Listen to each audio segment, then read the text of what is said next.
Hey everyone, my name is Reagan Brummett, and for my discussion post today, I'm going to be discussing why I would be calm in this situation where my 3-year-old nephew would be holding his breath and my niece to be worried. And I'm going to be using a diaphragm to show why I would be calm in this situation and not be freaked out that he would stop breathing. Okay, so I'm going to use this diagram that I made. And so we're first going to start off at the medulla oblongata. It is represented by this mini crown on the brain. I kind of labeled it tiny brain boss because it is the boss. It controls breathing. It controls breathing without us even knowing it, though. So then we're going to move on to the diaphragm. So this acts as a broad, flexible covering beneath the lungs. So air enters the lungs as it contracts and descends. Air escapes as it relaxes, and the medulla controls this rhythm.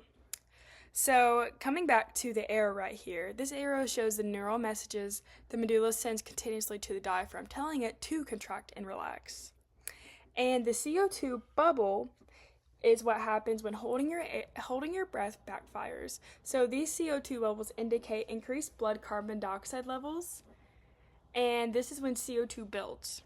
So returning back to the tiny brain boss, so when the medulla recognizes excessive CO2 levels, it initiates an autonomic response.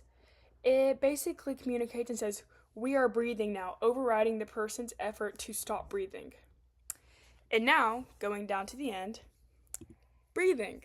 So I put this in a big bubble to show that it is a quick involuntary gasp. Even if the child is completely having a tantrum and will not breathe, his brain will override and he will breathe.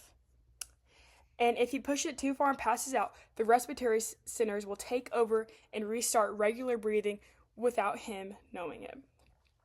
So, for this reason, if a child thinks that holding their breath is a negotiating strategy, I would maintain my composure.